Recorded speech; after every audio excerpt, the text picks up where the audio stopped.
Rudi Irawan, ayah kandung Peggy Setiawan terancam menjadi tersangka dalam kasus Vina Cirebon.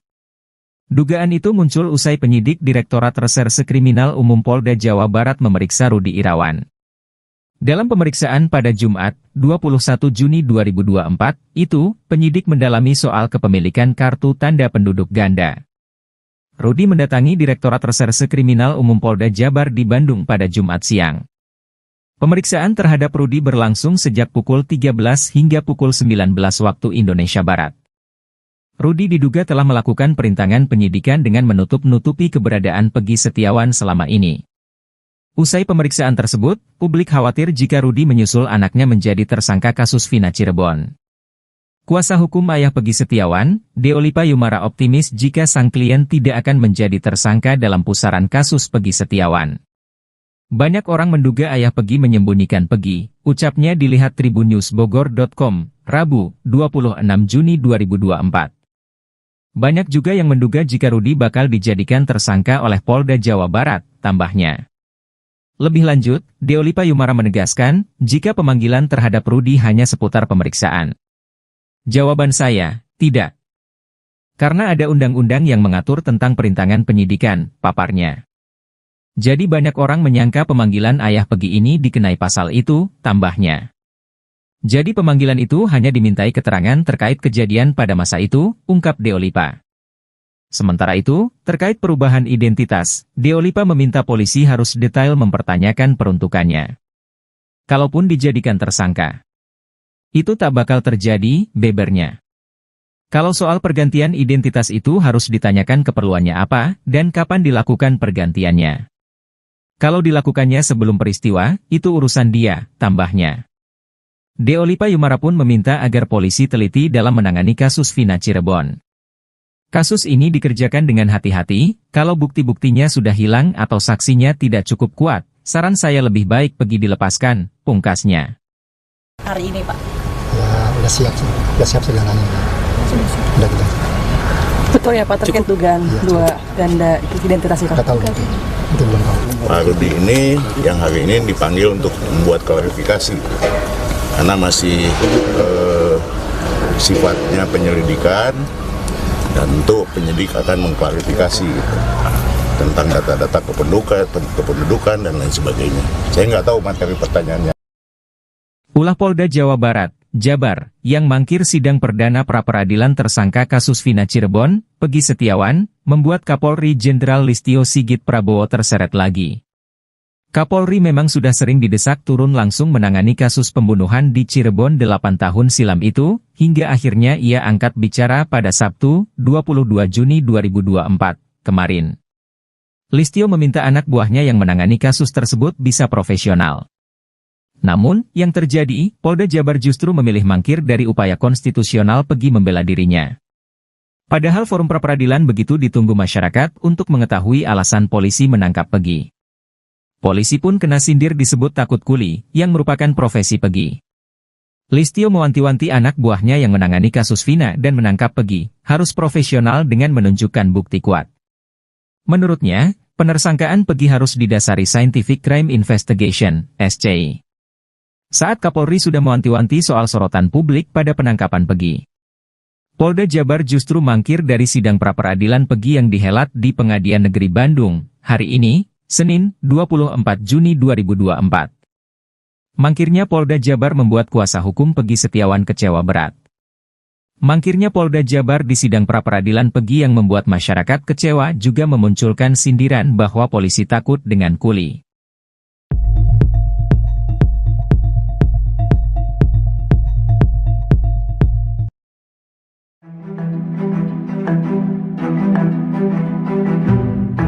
Website Polresta Cirebon Kota kembali diretas oleh hacker. Hacker mengaku jika mereka telah memantau situs tersebut terkait penanganan insiden pembunuhan Vina dan Eki yang terjadi tahun 2016 lalu.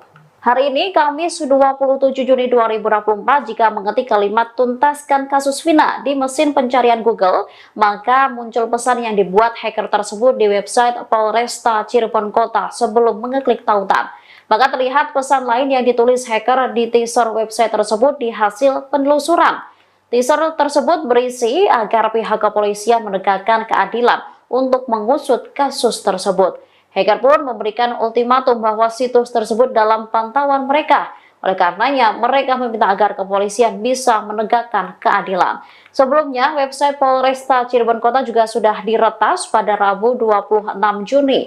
Informasi itu dibagikan oleh akun @volcyber_vito di Instagram. Sebuah tanggapan layar dari situs Polres Cirebon Kota diunggah di akun tersebut.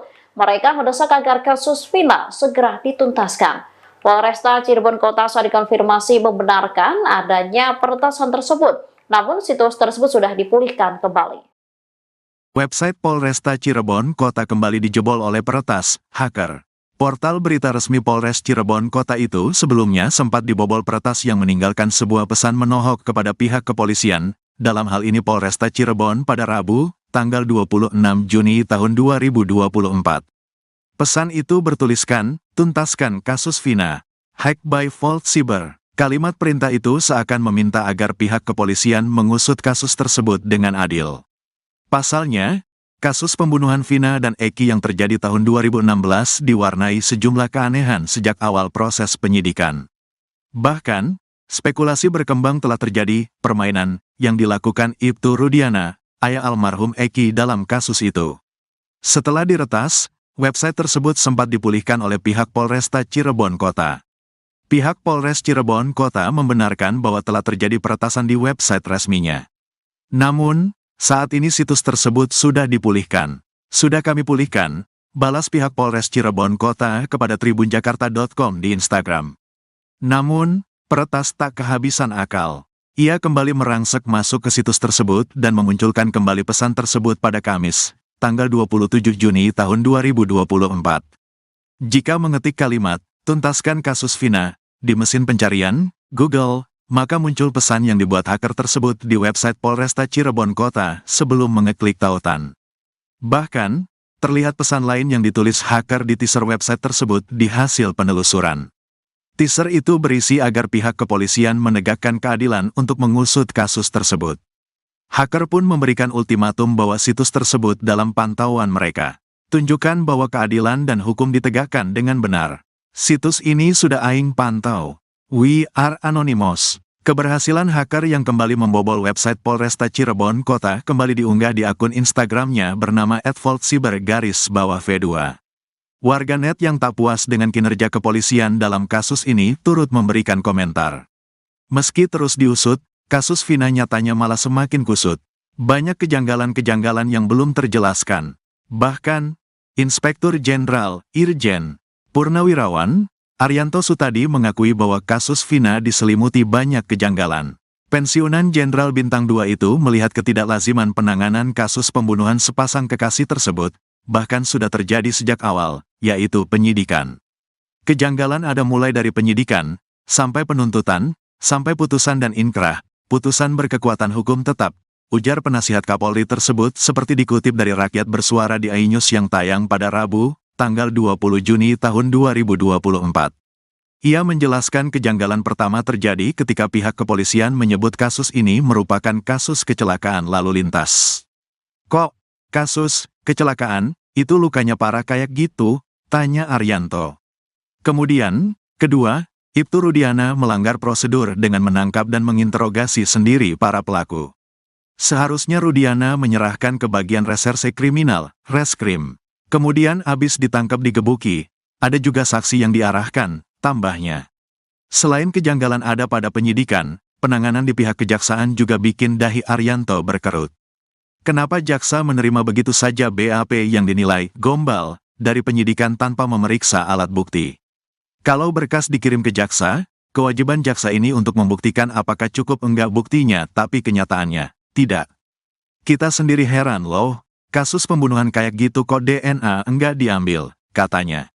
Sampai ke pengadilan pun, ujar Arianto, hakim berani memutus hukuman kepada para pelaku dengan bukti yang terlalu sederhana. Apalagi mutusnya pasal 340, pemerkosaan, itu kalau hakim yang benar. Dalam pembuktian harusnya scientific crime investigation ditanya, tapi kok waktu itu tidak dan diputus, katanya lagi. Dua kuasa hukum Peggy Setiawan, Tony RM dan Marwan Iswandi sepakat dengan pengakuan Arianto. Tony RM bahkan sampai mengacungi jempol dengan pengakuan Arianto.